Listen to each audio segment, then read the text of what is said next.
ठीक है। Okay, hello everyone, सभी को फिर से गुड इवनिंग। तो जैसा आप सभी को पता है, क्लास 10 के मैथ्स में चैप्टर 3 आज हमें स्टार्ट करना था। आज एक नया चैप्टर स्टार्ट करने वाले हैं। चैप्टर 3 आपका pair of linear equation in two variables. तो आपके इस चैप्टर में क्या पढ़ना है? दो चर वाले रैखिक समीकरण युग्म के बारे में पढ़ना है। चैप्टर का नाम यही है आपका। लास्ट क्लास में चैप्टर 2 हमने कंप्लीट किया है। तो सीधे क्वेश्चन पर आने के पहले हम इसके मतलब को समझते हैं। सर, यहाँ पर दो चर वाले रैखिक समीकरण युग्म चैप्टर का नाम का क्या मतलब है? क्या क्या हमें पता होना चाहिए? सबसे पहले तो आपको समीकरण के बारे में पता होना चाहिए कि समीकरण क्या होता है। तो ये समझाने के लिए आपको चैप्टर 2 जब पढ़ा रहा था, पॉलिनोमियल या बहुपद, वहां पर भी आपको बताया था। तो आप लोग ही मुझे बताइए, जब पोल में आंसर करते रहिएगा, इसके बारे में आज डिस्कस नहीं कर रहे हैं। हाँ, आपको आता ही कैसे करना है आंसर। तो मैं दो एग्जाम्पल यहाँ पर लिख रखा हूँ, एग्जाम्पल नंबर 1 और एग्जाम्पल नंबर 2। अगर मैं पूछूं क्या एग्जाम्पल नंबर 1 एक समीकरण है, यस और नो? Yes sir. सोच के बताइए। ठीक है, आप सभी का आंसर यस आ रहा है। देखो, समीकरण मैंने क्या बताया था? समीकरण में समीका है, समीका मतलब बराबर का साइन, इक्वेशन में इक्वल टू का साइन होना चाहिए। यहाँ पर देखिए इक्वल टू का साइन नहीं है, सिर्फ एक साइड है। तो हम कहेंगे सर ये समीकरण नहीं है। ठीक है, 5x + 8 जो है समीकरण नहीं है। इसको क्या बोलेंगे सर? इसको बहुपद बोलेंगे, जो आपने चैप्टर नंबर 2 पढ़ा। ठीक है, इसको हम बहुपद बोलेंगे। इसको हम पॉलिनोमियल कह सकते हैं इंग्लिश में। ठीक है, समीकरण होने के लिए क्या जरूरी है? समीकरण होने के लिए जरूरी है कि उसमें सर इक्वल टू का साइन आए। इक्वल टू के दाएं तरफ जो लिखा हुआ है, जो राइट साइड में लिखा हुआ है, उसको हम दायां पक्ष कहते हैं, या फिर इंग्लिश में RHS कहते हैं, राइट हैंड साइड। ठीक है, दाएं हाथ के तरफ। इक्वल टू का बाएं तरफ जो लिखा हुआ है, उसको हम लेफ्ट हैंड साइड कहते हैं, बाएं हाथ के तरफ, या फिर बायां पक्ष कहते हैं।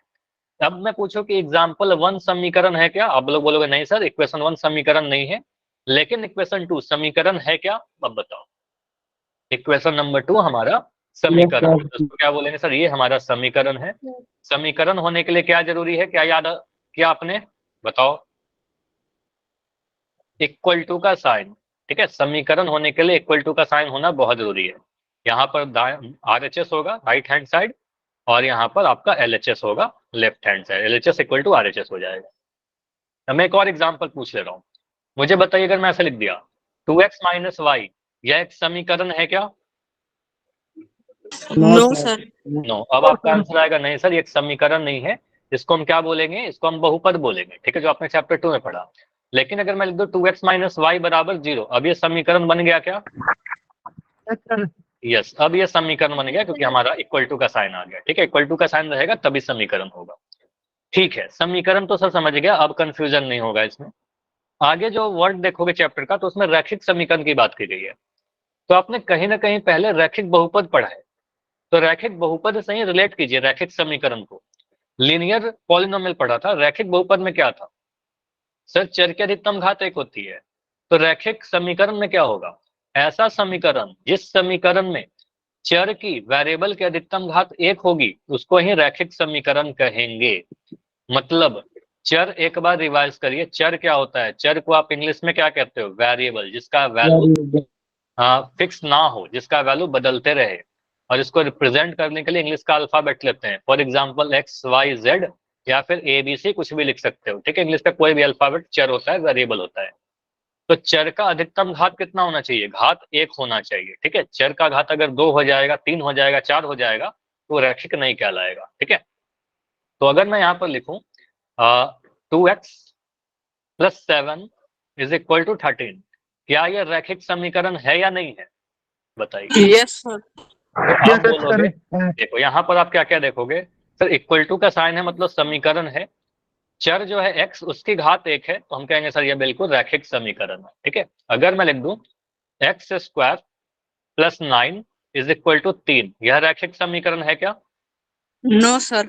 यह रैखिक समीकरण नहीं है, क्योंकि चर का घात यहाँ पर 2 आ गया। तो हम कहेंगे सर ये रैखिक नहीं है, और ये वाला क्या होगा? रैखिक होगा। ठीक है, ये हमारा रैखिक कहलाएगा। तो रैखिक का मतलब हमने समझ लिया कि रैखिक क्यों लिखा हुआ था। ठीक है, चर की अधिकतम घात 1 होनी चाहिए रैखिक समीकरण के लिए, और चर की घात 1 से ज्यादा हो जाएगा, रैखिक नहीं बोलेंगे।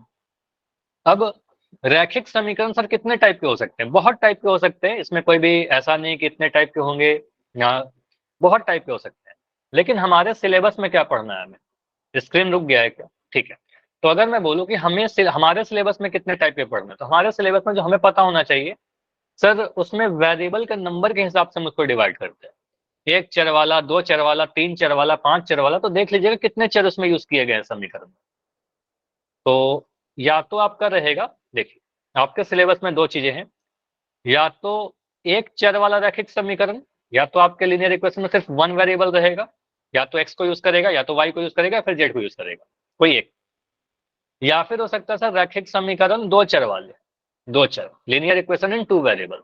तो बस आपको देखना है कि कितने वेरिएबल है, और यहाँ पर ध्यान रखेगा, ये मत देखेगा कितने जगह पर लिखे गए हैं, ये देखेगा कितने अलग अलग वेरिएबल यूज किए गए हैं, कितने अलग टाइप के वेरिएबल यूज किए गए हैं, ठीक है, के चर यूज किए गए हैं। जैसे समझो, मैं उदाहरण दे रहा हूं, अगर मैं एक चर वाला लिखना चाहूं, मैंने लिखा x+5 इज इक्वल टू 9, इसको आप क्या बोलोगे सर? यहाँ पर चर की घात क्या है? एक चर वाले एक है। समीकरण।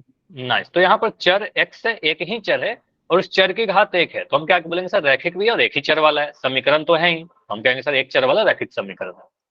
अगर मैं लिख दूं 2x - 9 इज इक्वल टू 13, क्या यह एक चर वाला रैखिक समीकरण है? Yes sir. यस, एक ही चर है और चर का घात एक है, तो कहेंगे सर यह भी एक चर वाला रैखिक समीकरण है। अगर मैं लिख दूं 3y + 9 = 8, क्या यह एक चर वाला रैखिक समीकरण है? Yes sir. Yes sir. एक ही चर y है और उस चर की घात एक है, तो कहेंगे सर यह भी एक चर वाला रैखिक समीकरण है। और अगर मैं लिख दूं यहाँ पर 2x + 9 = 3x, यह एक चर वाला रैखिक समीकरण है क्या? Yes sir. यस। यह भी होगा, क्योंकि मैंने क्या बोला, कितने टाइप के, तो बस एक ही चर है ना। यहाँ पर आप देखो दोनों जगह पर x लिखा गया, दोनों जगह पर x से लिखा गया, दो अलग अलग चर तो नहीं आए, तो एक ही चर है, तो हम कहेंगे सर यह एक चर वाला ही है, सिर्फ x का यूज किया गया। तो हम कहेंगे सर भले ही दो जगह पर लिखा गया, उससे कोई फर्क नहीं पड़ेगा, दोनों ही जगह पर चर का घात एक है। तो हम क्या बोलेंगे सर? ये सारे के सारे उदाहरण जो आपने लिखे हैं यहाँ पर, ये सारे एग्जाम्पल कैसे हो गए? ये सारे एग्जाम्पल एक चर वाले रैखिक। अच्छा, इसको मिटा देते हैं एक सेकंड। तो ये सारे के सारे उदाहरण क्या होगा? एक चर वाले रैखिक समीकरण के हो गए। यहाँ लिख लीजिए, तो ये सारे एग्जाम्पल लिख लिया अपने कॉपी में। इसको क्या बोलेंगे सर? ये एक चर वाले रैखिक समीकरण है, ठीक है। अब आते हैं दो चर वाला। अगर मैं ऐसा लिख देता हूं, अगर मैं ऐसा लिख दूं x + y = 9, इसके बाद में पूछो कि यहाँ पर कितने चर यूज किए गए, कितने वेरिएबल?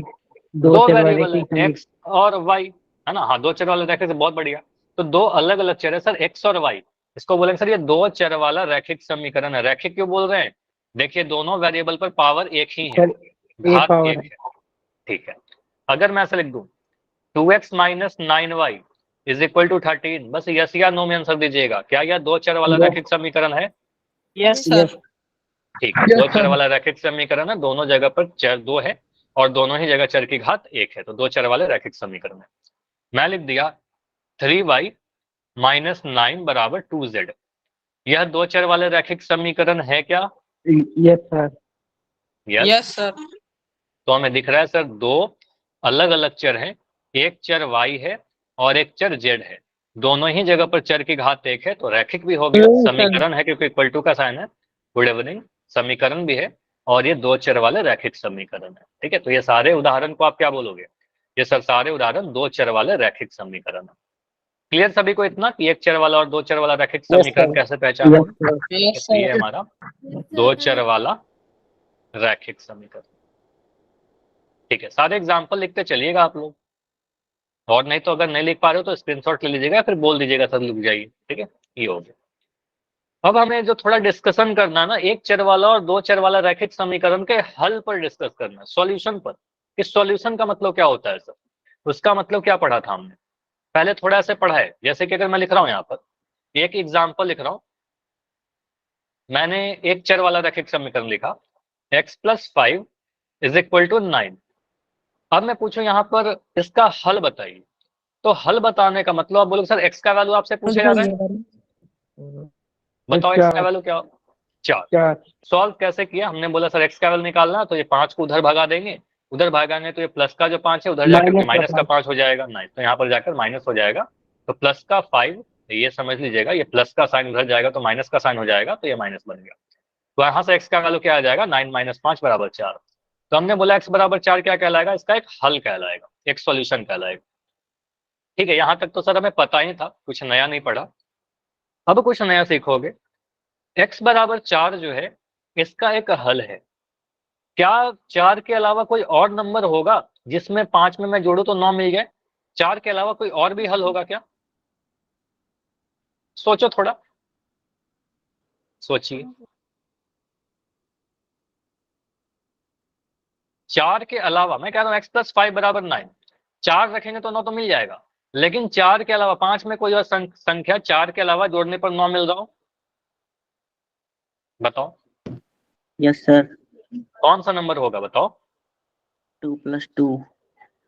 नहीं, 2 + 2 तो 4 ही हो जाएगा ना फिर। मैं नंबर के बारे में पूछ रहा हूँ, एग्जैक्ट नंबर बताइए। अच्छा, पॉसिबल नहीं है। मतलब ये समझिए कि सर 5 में सिर्फ 4 ही जोड़ेंगे तो 9 मिलेगा, 4 के अलावा कोई दूसरा नंबर जोड़ करके 9 कैसे लाओगे, नहीं ला पाओगे। ठीक है, तो आप कहोगे सर इसका सिर्फ एक ही हल पॉसिबल होगा, एक से ज्यादा हल नहीं होगा। फॉर एग्जाम्पल एक और उदाहरण लिख रहा हूँ, मैं बोल रहा हूँ कि x में से जब 2 हमने घटाया तो हमें मिल रहा है 7। ठीक है, अब मुझे बताइए x का वैल्यू क्या रहा होगा? 9 रहा होगा। x का 5 कैसे रहेगा साहिल, 5 में से 2 घटाओगे तो 7 नहीं मिलेगा ना, ये गलत है। ठीक है, तो उधर जाएगा तो आपने घटा दिया, उधर जाएगा तो जोड़ोगे ना, x बराबर कितना आएगा, 7 + 2 आ जाएगा, तो यहाँ से 9 आ गया, तो x का वैल्यू कितना आ गया, 9 आ गया। मतलब पता सर 9 में से 2 घटाने पर 7 मिलेगा, 9 - 2 करने पर 7 मिलेगा। 9 के अलावा कोई नंबर जिसमें 2 घटाने पर 7 मिल जाए, सोच करके बताइए। बोलेंगे सर पॉसिबल नहीं है, 9 में से ही 2 घटाने पर 7 मिलेगा, 9 के अलावा कोई भी नंबर नहीं ऐसा है जिसमें 2 घटा दे तो 7 मिलेगा। ठीक है, तो यहां से क्या समझ में आ रहा है, अगर हमारा समीकरण सिर्फ एक चर वाला होगा तो उसके कितने हल होंगे? एक। सिर्फ एक ही हल होंगे। तो यहाँ पर सीधे बोलिएगा सर अगर एक चर वाला रैखिक समीकरण हमें दिया रहेगा तो उसके सिर्फ एक हल होंगे। देखो यहाँ पर सिर्फ 4 आया, यहाँ पर देखो सिर्फ 9 आया, इसके अलावा और कोई नंबर पॉसिबल ही नहीं था, इसके अलावा कोई और नंबर पॉसिबल ही नहीं था जिसमें से अगर मैं 2 घटाऊं तो 7 मिलेगा। तो आप चाहो तो इसको लिख लीजिएगा, चाहो क्या लिख ही लेना, इसको लिखिए, एक चर वाले रैखिक समीकरण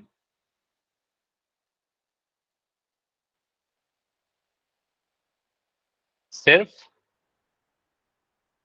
एक हल होते हैं। लिख लिया सभी ने, एक चर वाले रैखिक समीकरण के सिर्फ एक ही हल होंगे। ओके, अब बात करते हैं सर दो चर वाले रैखिक समीकरण की। दो चर वाले रैखिक समीकरण की थोड़ी डिस्कशन कर लेते हैं। अब ऐसे सीधे याद नहीं करवा रहा हूं मैं आपको, आप खुद से सोचिए, खुद से आंसर कीजिए। अगर मैं लिखता हूं यहाँ पर x + y = 5, बहुत ही सिंपल सा उदाहरण ले रहा हूँ, x + y = 5, मैं बोल रहा हूँ इसका हल बताइए। तो हल बताने का मतलब क्या कि x का वैल्यू बताइए और y का वैल्यू बताइए। अब दो चर वाला समीकरण तो आप हल नहीं बता सकते अभी, लेकिन संभावित हल सोच सकते हो, क्या क्या सर पॉसिबल केस बनेगा, क्या क्या हो सकता है यहाँ पर। तो ये आप सोच सकते हो क्या कि सर अगर मैं x का वैल्यू 5 लूं तो y का वैल्यू कितना लेना पड़ेगा, 5 में कितना जोड़े कि 5 आ जाए? -+5। +5, सोच के बताओ। x का वैल्यू 5 डाल दो ना, x + y = 5, x का वैल्यू अगर 5 लेंगे तो क्या हो जाएगा, 5 + y = 0, 5 + 5 5 + y = 5, y का वैल्यू कितना आ जाएगा, 5 - 5 0 आ गया। मतलब 5 में 0 जोड़ेंगे तब तो 5 आएगा। समझ में आया सभी को? अब ये सारी चीज इंपॉर्टेंट हो रहा है धीरे धीरे करके। तो यहाँ सर क्या समझ में आया सर, अगर x का वैल्यू आप 5 लोगे तो y का वैल्यू कितना मिलेगा आपको, तो y का वैल्यू 0 मिल जाएगा। ठीक है, तो यहाँ से आप कह सकते हो सर एक हल जो आया हमारा, पहला हल यहाँ से कह सकते हैं सर x का वैल्यू हमने अगर 5 लिया तो y का वैल्यू कितना आ गया, y का वैल्यू हमारा 0 आ गया। ठीक है, x + 5, 5 + 0 देखिए 5 आ जाएगा। अगर मैं बोल रहा हूँ सर x का वैल्यू आप 4 ले लो तो y का वैल्यू कितना लेना पड़ेगा, सोचिए, सोचो।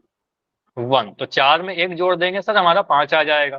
तो आपको पता सर अगर यहाँ से x का वैल्यू आपने 4 लिया था तो हमें y का वैल्यू कितना मिल रहा है, y का वैल्यू 1 मिल रहा है, ताकि 4 और 1 को जोड़ दे तो 5 मिल जाएगा। अगर अपने x का वैल्यू 3 लिया, y का वैल्यू कितना मिलेगा, 2 2। 3 + 2 आपका मिल जाएगा 5, क्योंकि जोड़ करके 5 करना है। तो यहाँ से आप कह सकते हो सर 3 + 2 5 होता है, x का वैल्यू अगर आप 3 लोगे तो y का वैल्यू यहाँ पर से 2 मिल जाएगा। अब देखो कैसे सॉल्व कर रहे हैं। अगर मैं मान लो x का वैल्यू कहता हूँ कि चलो मेरे पास 3 के अलावा मैं 4 लिख देता हूँ, 4 तो लिखा हुआ था ना, x का वैल्यू मैं 2 कर देता हूँ। अब मुझे बताइए y का वैल्यू कितना आ जाएगा,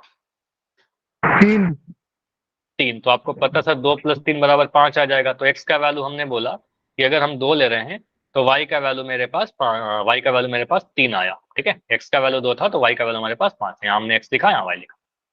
x का वैल्यू अगर आप 1 लोगे, y का वैल्यू कितना आएगा, 4 आएगा। ऐसे कर रहे हैं, अगर मान लो इसमें कोई दिक्कत हो तो x + y = 5, x के वाले बोला 1 लिया तो 1 ले लिया, y + y = 5, तो y का वैल्यू यहाँ से देखो 4 आ जाएगा, उधर जाएगा सब्ट्रैक्ट हो जाएगा। ठीक है, तो y का वैल्यू आपका 4 आया बराबर 5। अब यहाँ से एक आंसर क्या आ गया आपका, x का वैल्यू 1 और y का वैल्यू आपका 4। मैं बोल रहा हूँ x का वैल्यू 0 ले लीजिए, तो y का वैल्यू कितना लेना पड़ेगा, 5। तो यहाँ से आपका आ गया 0 + 5 भी 5, मतलब x का वैल्यू जब आपने 0 लिया तो y का वैल्यू आपका आ गया 5। हाँ 5। तो यहाँ पर आपको क्या दिख रहा है सर, बहुत सारे सॉल्यूशन होंगे। क्या हम यहाँ पर बोल सकते हैं क्या कि सर 2 चर वाले रैखिक समीकरण के सिर्फ एक हल होते हैं, ऐसा बोल सकते हैं? No sir. नहीं, तो यहाँ पर ऐसा नहीं बोल सकते हैं। अब ये तो क्लियर हो गया सर, 2 चर वाले रैखिक समीकरण के बहुत सारे हल हो सकते हैं। तो मुझे बताइए इस समीकरण के कितने हल हो सकते हैं, अभी कितना दिख रहा है हल हमारे पास, काउंट करिए। आपने बोला सर 1 2 3 4 5 6, तो 6 हल। तो क्या सिर्फ 6 हल होंगे या 6 से ज्यादा भी हो सकते हैं? ज्यादा 6 से ज्यादा भी हो सकता है। आप समझो, अगर मैं मान लो यहाँ पर कुछ अलग सा लेता हूँ, ये तो ठीक है आपने इस तरीके से ले लिया। मैं अगर x का वैल्यू कहता हूँ कि चलो आप x का वैल्यू 8 ले लो, तो अभी तो y का वैल्यू आ जाएगा ना। x का वैल्यू आप चलो अगर 8 ले लोगे, जैसे कि मैं यहाँ पर लिख रहा हूँ, समीकरण क्या था आपका, x + y = 5। x का वैल्यू अगर मैं 8 ले लूँ तो y का वैल्यू कितना आएगा, बताओ जल्दी से, आप लोग ही बताओ। 3 3 कैसे आएगा, 5 - 8 करेंगे तो कितना आएगा, बताओ जल्दी। -3। तो ये गलती क्यों करते हो? हाँ -3, बहुत बढ़िया। तो छोटा वाला नंबर में से बड़ा नंबर घटाएंगे तो साइन बड़े वाला नंबर का आएगा ना, तो यहाँ पर -3 आएगा। तो यहाँ से बोला सर x का वैल्यू अगर आप 8 लोगे तो y का वैल्यू -3, यह भी एक हल हो जाएगा। x का वैल्यू 8 और y का वैल्यू -3, तो x का वैल्यू कुछ भी लेंगे, y का वैल्यू कुछ ना कुछ तो आ ही जाएगा। चाहे आप x का वैल्यू मान लो 5/7 ले लो, y का वैल्यू कुछ आ जाएगा। x का वैल्यू आप 2.7 ले लो, y का वैल्यू कुछ ना कुछ आ जाएगा। तो यहाँ से कह सकते हैं सर 2 चर वाले रैखिक समीकरण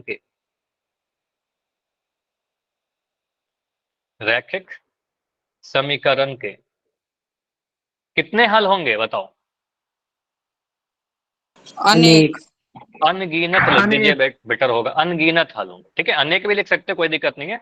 अनेक हल होते हैं, अनगिनत हल होते हैं, जितना मर्जी आप लेते चाहिए। x का वैल्यू 1 2 3 4 5 6 7 8 9 10 11 12 अनगिनत तक, ठीक है, तो अनगिनत हल होते हैं। तो ये लिख लीजिए, 2 चर वाले रैखिक समीकरण के अनगिनत हल होते हैं।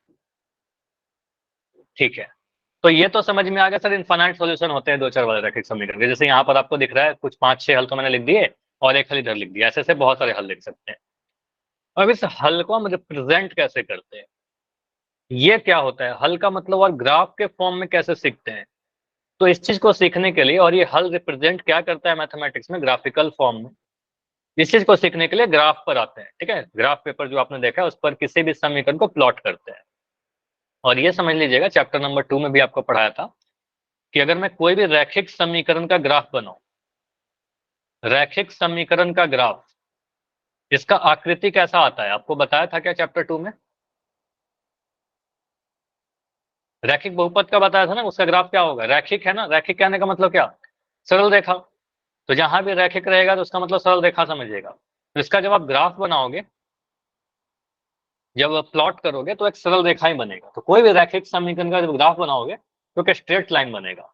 तो खैर स्ट्रेट लाइन कैसे बनेगा वो हम लोग सीखते हैं। पहले हम लोग ये सोचते हैं कि पॉइंट को प्लॉटिंग कैसे करेंगे। ठीक है, कोई भी पॉइंट अगर दिया रहेगा तो कैसे प्लॉट करते हैं। तो हमें पहले ये देखना है कि सर 2 चर वाले रैखिक समीकरण अगर दे रहा हो तो उसको ग्राफ को रिप्रेजेंट कैसे करते हैं, किस तरीके से बनाना होता है। अब इसके पहले ये देखिए, अगर मैं कोई भी पॉइंट लिख रहा हूँ, जैसे आपने कई बार देखा होगा निर्देशांक ज्यामिति या कोऑर्डिनेट ज्योमेट्री में क्लास 9th में भी, कि आपको बोलता है कि 0.23 को प्लॉट करिए, 0.75 को प्लॉट करिए निर्देशांक तल पर। तो इसको प्लॉट करने के लिए पहले तो ये हमें पता होना चाहिए सर, कोई भी पॉइंट जो होता है, कोई भी जो बिंदु होता है, वो उसका जो फॉर्मेट होता है वो हमेशा एक्स वाई का फॉर्मेट होता है। पहले क्या लिखा रहेगा, एक्स, बाद में क्या लिखा रहेगा, वाई। अगर मैं लिख रहा हूँ यहाँ पर 2 3, तो मुझे बताओ यहाँ पर एक्स का वैल्यू कितना है, 2, और वाई का वैल्यू कितना है, 3 3। ठीक है, तो ये हमेशा ध्यान दीजिएगा, हमेशा एक्स वाई के ही फॉर्मेट में रहेगा, ये उल्टा कभी नहीं होगा। अगर मैंने लिखा -5 9, तो मुझे बताओ यहाँ पर एक्स का वैल्यू कितना है, -5 -5, और वाई का वैल्यू कितना है, 9 वाई का वैल्यू 9 है। तो ये समझ में आ रहा है कि एक्स का वैल्यू पहले लिखेंगे, वाई का वैल्यू बाद में लिखेंगे। अगर मैं लिख रहा हूँ यहाँ पर 70, तो एक्स का वैल्यू कितना है यहाँ पर, 7 7, और वाई का वैल्यू कितना है आपका, 0। तो ये हमें समझ में आ गया सर, पॉइंट का निर्देशांक, इसको निर्देशांक कहते हैं। तो एक्स निर्देशांक 7 हुआ, वाई निर्देशांक 0 हो गया। ठीक है, अब ये सारे पॉइंट को प्लॉट करना सीखना है, तो मैं ग्राफ पेपर ले रहा हूँ, इस ग्राफ के थ्रू समझते हैं। जैसे मैं कुछ पॉइंट लिख रहा हूँ, ठीक है, देखो 2 चीज पता होना चाहिए आपको। पहला चीज कि सर अगर हमारे पास पॉइंट दे दिया जाए तो हम कैसे प्लॉट करेंगे। दूसरा चीज, अगर पॉइंट अगर ग्राफ पेपर पर कहीं आपको बना दिया जाए तो उसको निर्देशांक कैसे लिखेंगे। ठीक है, तो दोनों ही चीज आपको सिखा रहा हूँ। पहला हम लोग ये देखते हैं कि सर अगर निर्देशांक दिया रहेगा तो पॉइंट को कैसे प्लॉट करेंगे। ठीक है, प्लॉटिंग पहले सीखते हैं हम लोग। जैसे समझो, अगर मैं एक पॉइंट लिख रहा हूँ, पॉइंट पी, क्या लिखा, पॉइंट 3,0। तो पॉइंट पी का नाम है 3,0। यहां पर आप मुझे बताइए एक्स का वैल्यू कितना है, 3 और वाई का वैल्यू 0 हो गया, एक्स का वैल्यू 3, वाई का वैल्यू 0। तो इस पॉइंट को प्लॉट करने के लिए आप क्या करेंगे, सर एक्स में 3 इकाई जाइए। 3 पॉजिटिव है कि नेगेटिव है, एक्स पॉजिटिव है ना, धनात्मक है। तो ओरिजिन के मूल बिंदु के दाईं तरफ जाइएगा। तो आपको डायरेक्शन पढ़ा है पिछले चैप्टर में। तो ओरिजिन है मूल बिंदु यहाँ पर, जहां पर एक्स एक्सिस वाई एक्स एक दूसरे को काट रहे हैं। मूल बिंदु के 3 इकाई दाईं तरफ एक्स अक्ष पर, वाई में तो 0 है, वाई में तो जाना ही नहीं है, ऊपर नीचे जाना ही नहीं है। ठीक है, तो 3 इकाई दाएं जाइए। तो 1 2 3। ठीक है, तो ये 3 लाइन आप जाओगे तो यहाँ पर आपको मिल जाएगा पॉइंट 30। ठीक है, ये मिलेगा आपको 30, और इस पॉइंट का नाम दे दिया आपने सर पॉइंट पी है। क्लियर, बताओ। Yes sir. अगर मैं एक और पॉइंट लिख रहा हूं, मैंने लिखा पॉइंट क्यू 20, मुझे बताइए यहां पर होगा क्या, पॉइंट क्यू सही है कि गलत है, गलत। गलत है, से पहले सही आएगा। है। सही है। गलत। देखो यहाँ पर ये गलत होगा, समझो यहाँ पर एक्स का वैल्यू 2 है आपका, और वाई का वैल्यू 0 है। तो एक्स में 2 जाना है, आपने वाई में 2 चले गए आप। ठीक है, तो वाई में 2 मत जाइए, सर आप गलत है। एक्स में 2 जाना।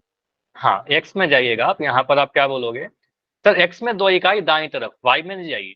तो एक्स में 2 आपको मिलेगा सर यहाँ पर, तो ये वाला पॉइंट क्या हो जाएगा, इसका नाम दे दो आप क्यू। ठीक है, तो ये वाला पॉइंट आपको मिल जाएगा सर Q20। क्लियर, यस समझ में सर। आया। चलो, अब मैं यहाँ पर अगर पॉइंट लिख रहा हूँ पी क्यू के बाद में आर लिख देता हूँ। पॉइंट आर जो लिख रहा हूँ, चलो दूसरे कलर से लिखता हूँ। पॉइंट आर जो है हमारा, वो है 0,4। बताओ यहाँ पर एक्स का वैल्यू क्या है, 0, वाई का वैल्यू 4। तो एक्स में 0 जाइए, दाएं बाएं मत जाइए, वाई में 4 इकाई ऊपर जाइए, क्योंकि पॉजिटिव है, धनात्मक है, तो ऊपर जाइएगा। ठीक है, धनात्मक ऊपर दिशा। का तो वाई में 4, 5 वाई में 4 ऊपर के नीचे, ऊपर। जी। ऊपर पॉजिटिव है तो ऊपर, अगर नेगेटिव रहता तो नीचे जाते हैं। तो यहाँ पर पॉजिटिव है, धनात्मक है, तो कहेंगे सर 1 2 3 4, 4 पर चले जाएंगे, ये वाला पॉइंट जो आएगा आर आ जाएगा। ठीक है, आर आपका आ गया 0,4। ठीक है, उसके बाद अगर मैं पॉइंट बनाता हूँ पॉइंट एस, एक और पॉइंट ले रहे हैं हम लोग, पॉइंट एस। पॉइंट एस का मैंने कोऑर्डिनेट लिखा, निर्देशांक लिखा 0,-2। ठीक है, एक्स में कितना है, 0, वाई में कितना है, बताओ। -2 और वाई में -2 कैसे जाएंगे, नीचे वाले में नीचे में चले जाएंगे सर, नीचे चले जाइए नीचे, ठीक है। एक्स में तो मत जाइए, कुछ दाएं बाएं मत जाओ। वाई एक्सिस पर -2, तो -2 मुझे यहाँ दिख रहा है। हम कहेंगे सर ये नीचे चला गया 2 इकाई, तो यहाँ पर कहेंगे सर ये 0 -2 आ जाएगा। इस पॉइंट का नाम क्या था हमारा, एस था, तो उसको एस लिख दीजिए। ठीक है इतना। एक पॉइंट और मैं अगर ले दूँ, लास्ट एक्सिस वाला, तो अगर मैं एक पॉइंट लेता हूँ टी, टी पॉइंट का नाम दे रहा हूँ मैं -40। ठीक है, मुझे बताइए -40 कहाँ पर होगा, -40 कहाँ पर होगा। एक्स में -4 रहना है, वाई में 0 रहना है। Left hand side. Left hand side मतलब मूल बिंदु के बाएं तरफ चले जाइए, निगेटिव डायरेक्शन में, ठीक है। तो यहाँ पर आप जाओगे तो आपको सर एक्स में -4, वाई में 0, तो वाई में मत जाइए। एक्स में -4 मुझे यहाँ दिख रहा है, ठीक है। तो ये वाला पॉइंट क्या आएगा, -40। तो इस पॉइंट का नाम दे दिया हमने टी। तो इतना आप एक्सिस पे पॉइंट इस तरीके से प्लॉट कर सकते हो। 0 3 कहाँ होगा, 0 4 कहाँ होगा। देखो गलती मत करना, अगर मैं आपसे बोल रहा हूँ 3 0, तो 3 0 यहाँ पर आया।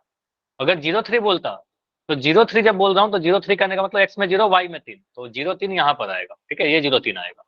तो 0 3 और 3 0 अलग अलग पॉइंट है, दिख रहा है आपको। 0 3 ऊपर में है, 3 0 यहाँ पर है। क्लियर। 0 50 और 4 0 अलग अलग पॉइंट है। 0 2 और 2 0 अलग अलग पॉइंट है, वो कंफ्यूज मत करना दोनों में।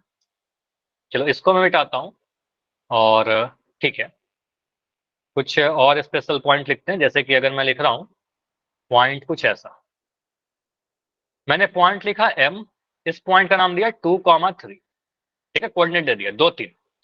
अब ना ही x0 ना ही y0, x का वैल्यू यहाँ पर आपका 2 है और y का वैल्यू 3 है। अब देखिए कैसे प्लॉट करेंगे। x में 2 इकाई मतलब 2 इकाई दाई और 3 इकाई ऊपर, दोनों ही पॉजिटिव है, तो 2 इकाई दाई 3 इकाई ऊपर। तो यहाँ से आप बोलते हैं 2 इकाई 0 से, आप ओरिजिन से स्टार्ट कीजिए, 2 इकाई दाई गए तो दाई हम यहाँ पर पहुंच गए 2 पर। अब 3 ऊपर जाइए, 3 ऊपर जाओगे तो 1 2 3 यहाँ पर आएगा। तो ये वाला जो पॉइंट आपको दिख रहा है, इसको हम कहेंगे सर एम है हमारा 2 3। समझ में आया कि ये पॉइंट कैसे प्लॉट किया, बताओ। Yes sir. चलो इसको मैं मिटाऊं पूरा, ये पूरा मिटा दूं, एक सेकंड।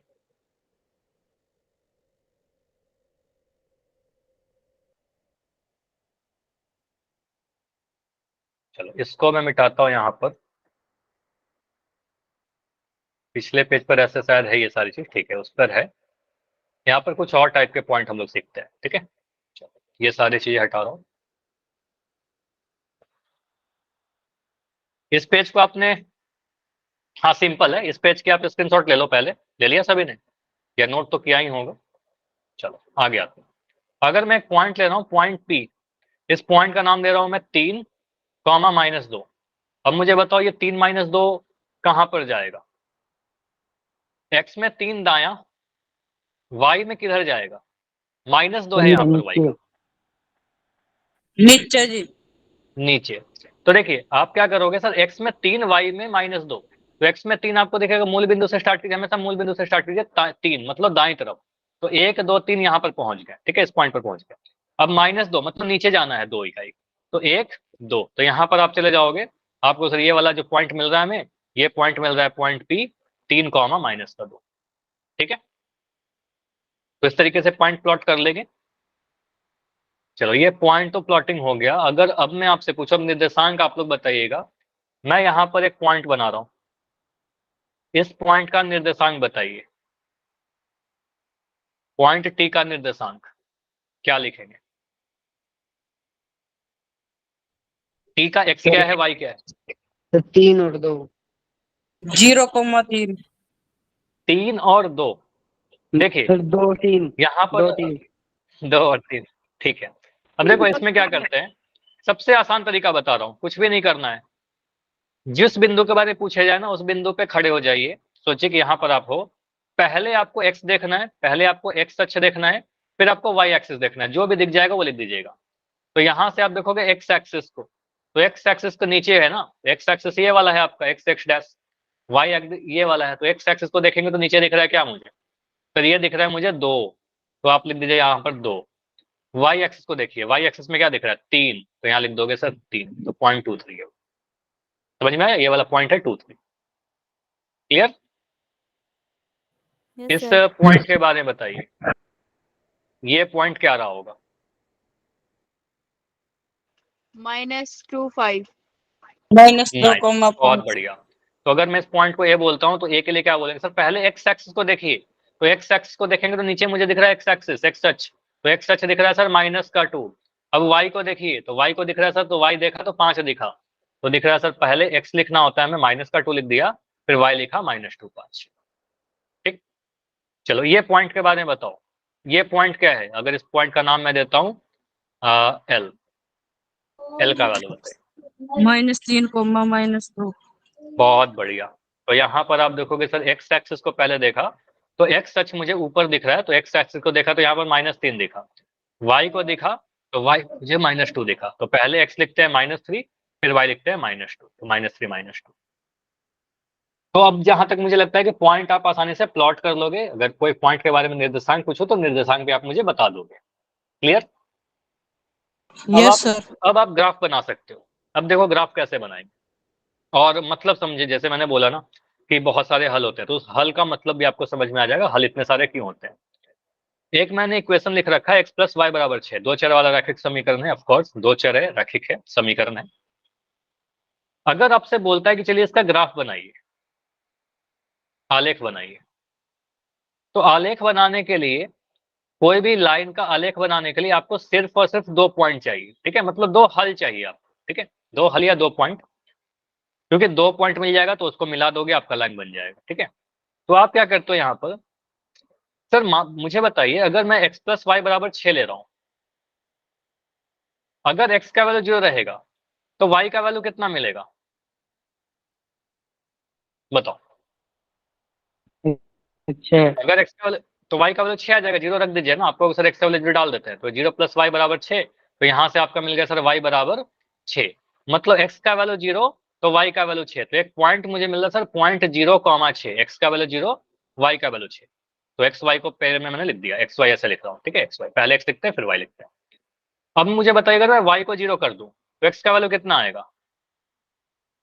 6। x 6 आ जाएगा, आपको सर x + y = 6 था, तो x + y को 0 किया तो बराबर 6, तो यहाँ से x का वैल्यू आपका 6 मिल गया।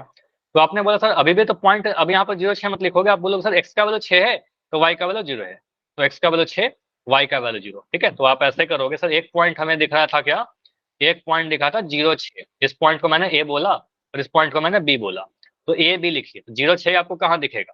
बताओ, ये वाला हमारा 0 6 है क्या? सही या गलत? सोच के बताओ। No sir. गलत है ना? तो आप कहोगे सर ये 0 6 ये वाला नहीं होगा, ऐसा गलती मत सर। करिएगा, ठीक है। तो यहाँ पर आप क्या बोलोगे ऊपर सर? वाला। हाँ, ऊपर वाला होगा। तो x में 0, y में 6, तो y में 6 जाइए, तो आप बोलोगे सर ये वाला जो पॉइंट आएगा, ये वाला पॉइंट मिलेगा 0,6, ठीक है, 0 6, और 6 0 कहाँ मिलेगा? x एक्सिस पे, x में 6 जाना है, तो आप ये मिलेगा सर आपका 6 0। इन दोनों पॉइंट को मिला दीजिएगा, आप बोलोगे सर ये वाला पॉइंट a है हमारा, ये वाला पॉइंट हमारा b है। अब 2 पॉइंट मिल गया, काफी है, बहुत ज्यादा पॉइंट की कोई नीड है नहीं हमें। तो आप क्या बोलेगा सर, इन दोनों पॉइंट को आप मिला दीजिए, इन दोनों पॉइंट को आप मिलाइएगा, आपका लाइन बनेगा। ठीक है, क्लियर है सभी को? बताओ। तो ये वाला जो आपको लाइन दिख रहा है ना, ये समीकरण का लाइन है, मतलब समीकरण, इसी समीकरण का ग्राफ आपका बन गया, x + y = 6 का, x + y = 6 का हमारा आलेख खींच दिया हमने। क्लियर? बताओ कैसे किया? यस दो सर। पॉइंट निकाला, 2 पॉइंट निकाला, दोनों पॉइंट को प्लॉट किया, उसके बाद वहां से स्केल से मिलाइएगा, मैंने बोला था आज के क्लास में स्केल रखिएगा, स्केल से आप ऐसे मिला दोगे, आपका लाइन बन गया। अब मैं आपसे जो पूछ रहा हूँ ना, ये मुझे आंसर दीजिएगा, इस लाइन को बनाने के लिए हमने 2 पॉइंट बनाया, लेकिन कोई भी लाइन पर कितने पॉइंट होते हैं?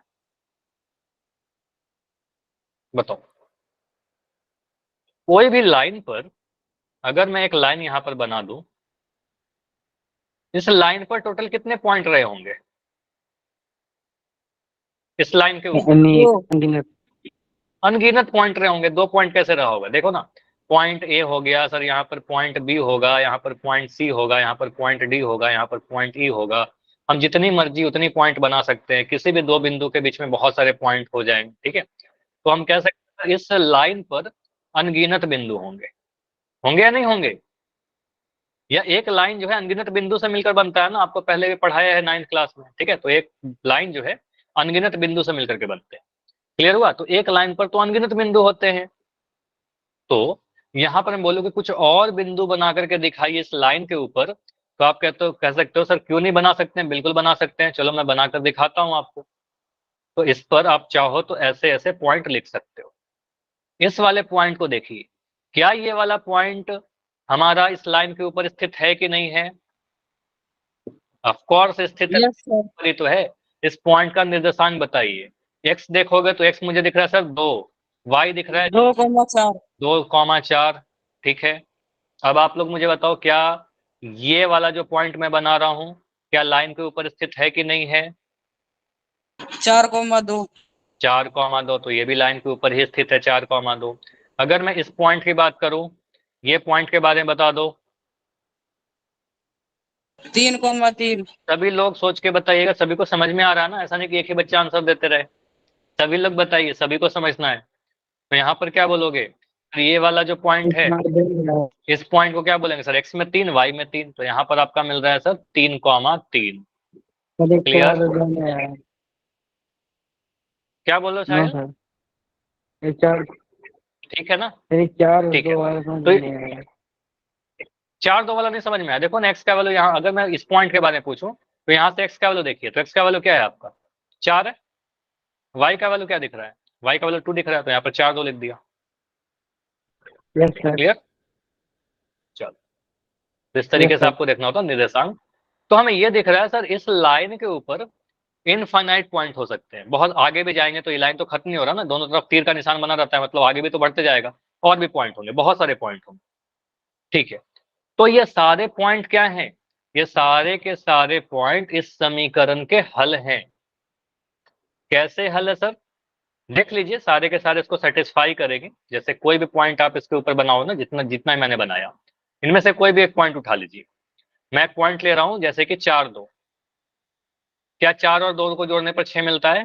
बिल्कुल, देखिए 6 बराबर 6 मिल रहा है। तो हम क्या बोलेंगे सर? 4,2 इसका हल था।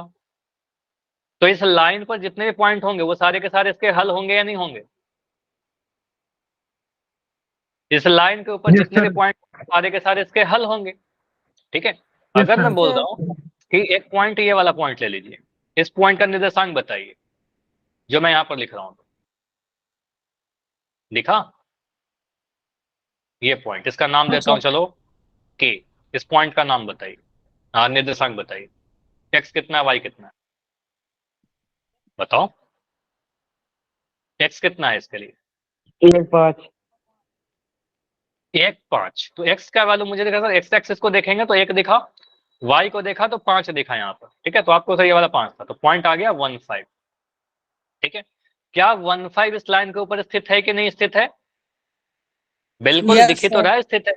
और अगर स्थित है तो उसका हल होगा, बिल्कुल हल है, देख लीजिए। 1 + 5 करेंगे तो सर यहाँ पर देखो, आप कैसे चेक करोगे? चेक करने का तरीका क्या होता है? आपको सर एक समीकरण लिखिए, x + y = 6।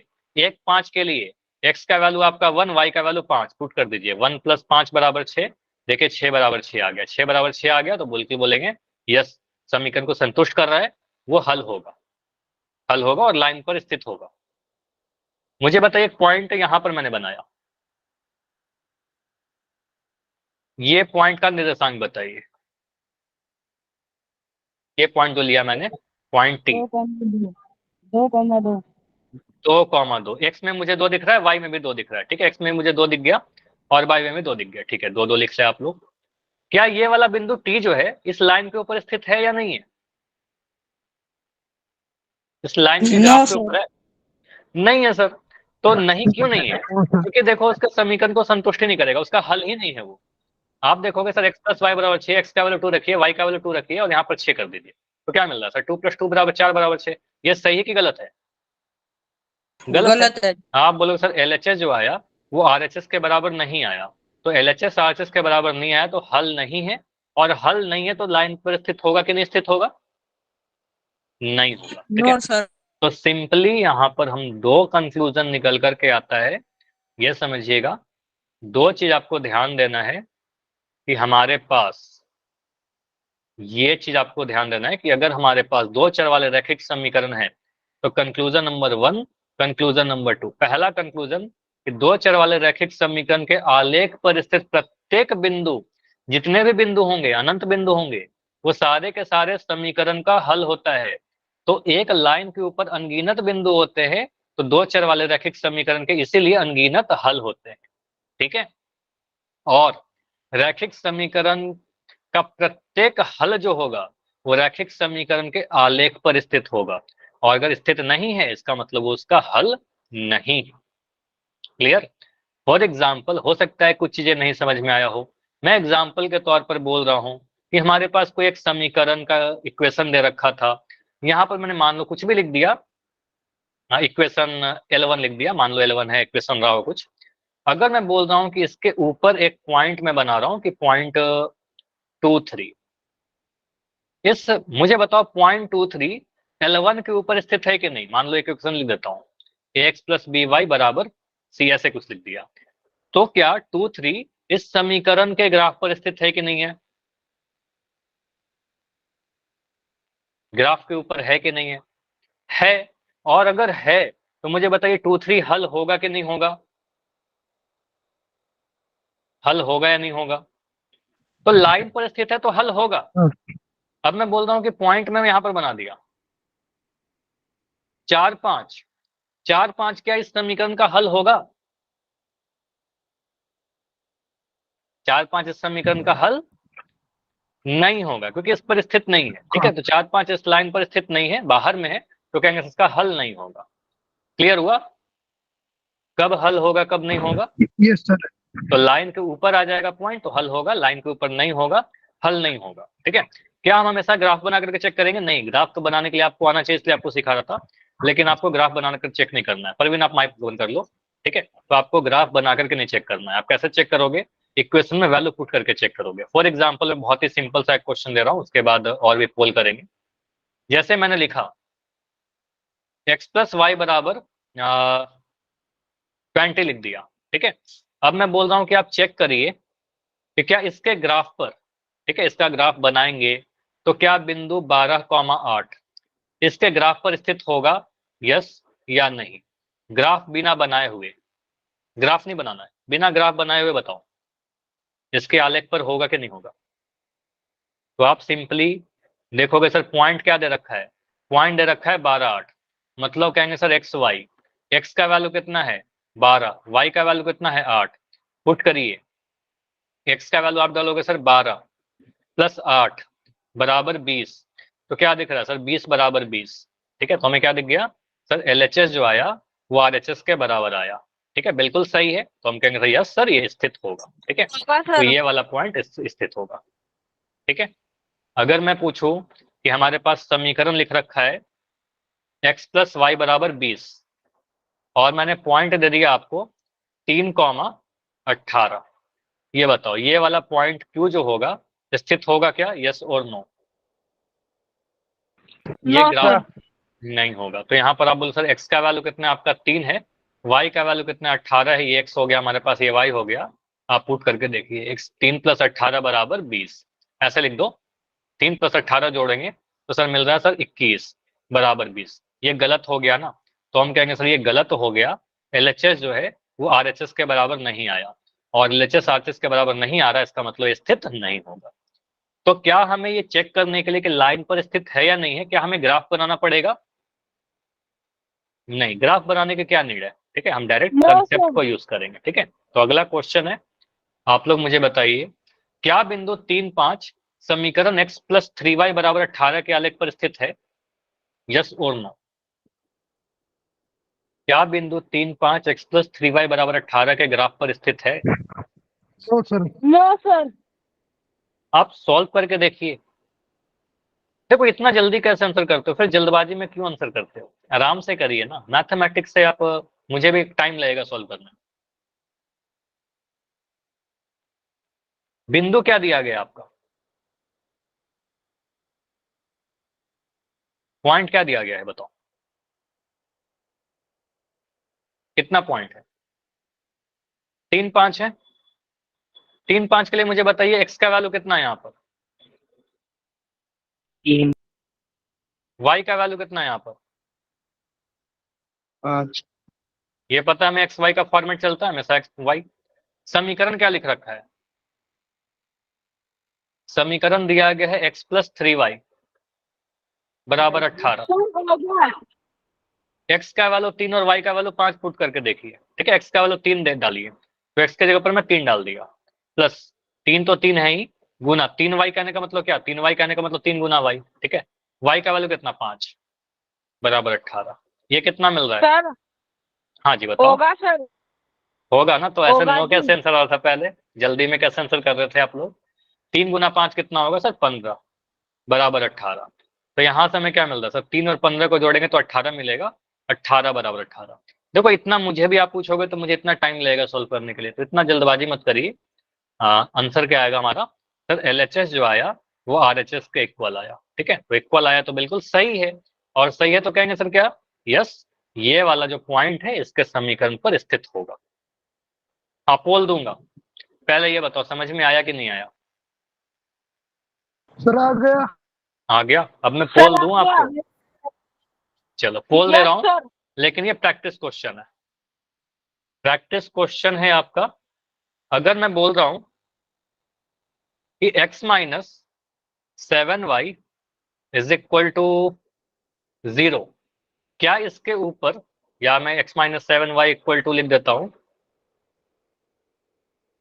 49, क्या इसके ऊपर 0 7 पॉइंट स्थित है, यस और नो। क्या इसके ग्राफ के ऊपर स्थित होगा, आपका आंसर पोल सेक्शन में करना है। 1 सेकंड रुक जाओ, चैट आपका बंद रहेगा। ऑप्शन नंबर ए है आपका यस, हाँ। ऑप्शन बी है आपके पास नो, ठीक है। क्या बिंदु 0 7 इस ग्राफ के ऊपर स्थित है या नहीं। चलो पोल में ऑन कर दे रहा हूं,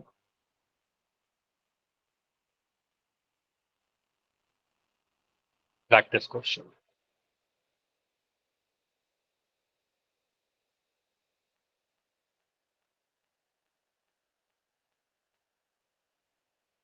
जल्दबाजी में नहीं करना, एक्स का वैल्यू 0 वाई का वैल्यू 7 पुट करके चेक करिए।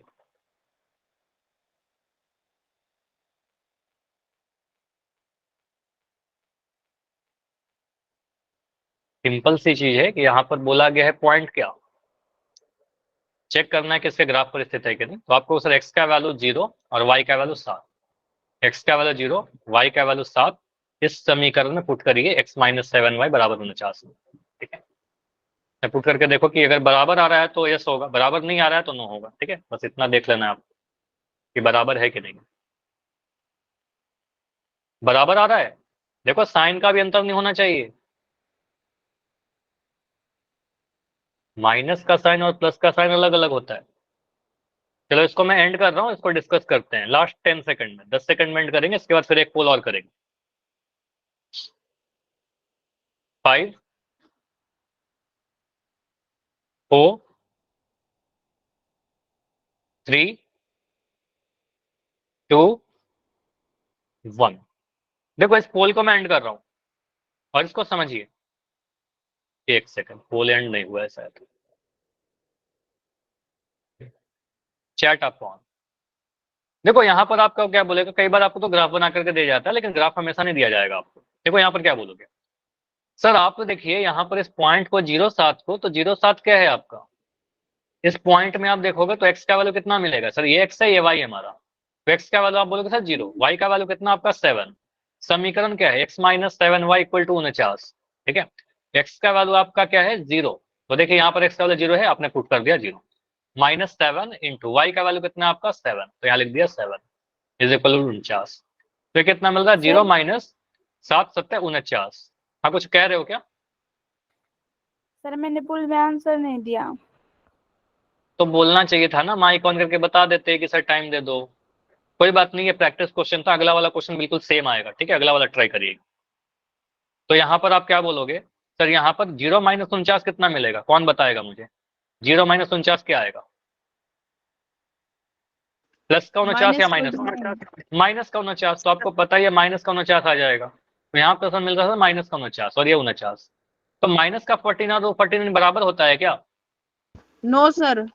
बराबर नहीं होता, आपको सर दोनों बराबर नहीं है। बराबर कब से होने लगा, दोनों ही अलग अलग है। तो हमें क्या दिख रहा है सर, एलएचएस जो आया वो आरएचएस के बराबर नहीं आया, है ना। एलएचएस जो आया वो आरएचएस के बराबर नहीं आया, और एलएचएस के बराबर नहीं है, इसका मतलब ये स्थित नहीं होगा। आंसर जाएगा आपका नो।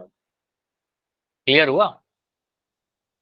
तो ये पॉइंट यस सर। इसके ग्राफ पर स्थित नहीं होगा। अगर लाइन ऐसे जा रहा होगा तो ये वाला पॉइंट कुछ बाहर होगा, इसके ऊपर नहीं जाएगा। ठीक है, अगला क्वेश्चन दो। Yes sir. चलिए अगला वाला जो क्वेश्चन है आपका वो ये रहा। एक सेकंड। क्या 0 2x - 2y = 2 के आलेख पर स्थित है, यस और नो। चैट आपका बंद रहेगा, आंसर आपको पोल सेक्शन में जाकर देना है, थोड़ी देर में आपको पोल दिख जाएगा। एक सेकंड रुक जाओ।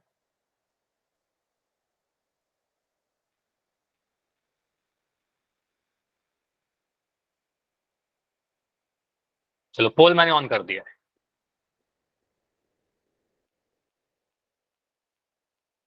पॉइंट सारी चीजें मैं बता देता हूं। यहाँ पर पॉइंट आपको दे रखा है, बिंदु आपको दिया गया है 0,2। समीकरण आपको दे रखा है x - 2y = 2। एक्स वाई का फॉर्म है, एक्स I का have value done 0, sir. Y. हाँ कुछ कह रहे हो क्या? डन, I बढ़िया, have done sir. ठीक है। देखो बिल्कुल ऐसा क्वेश्चन करवाया है तो ये गलती तो नहीं होना चाहिए। ठीक है, बहुत ही सिंपल कैलकुलेशन है। चलो पोल रिजल्ट नहीं दिख रहा, अभी दिख रहा होगा।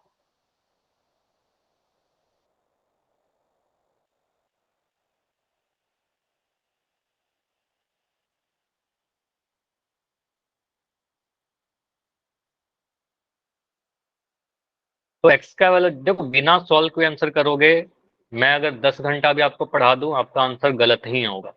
देखो यहाँ पर 10 बच्चों ने किया है, 5 सही 5 गलत। बिल्कुल ऐसा क्वेश्चन पिछला वाला करवाया था कि नहीं करवाया था? सेम ही क्वेश्चन था ना, बस डेटा अलग था। तो मैं चाहे कितना भी करवा लूं, आप अगर लिखोगे नहीं, कॉपी नहीं होगा आपके पास, वो आंसर हमेशा गलत होते रहेगा, चाहे आपको कोई पढ़ा ले, कितना भी टाइम दे दे, है ना। तो ये आप इसको सही करिए, क्योंकि ये क्वेश्चन में तो बिल्कुल गलत होने का स्कोप नहीं बनता है। ठीक है,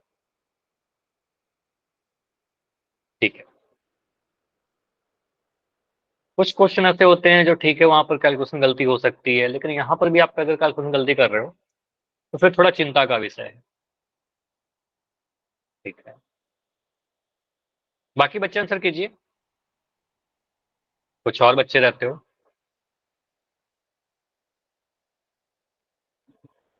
लास्ट 10 सेकंड, 10 सेकंड और।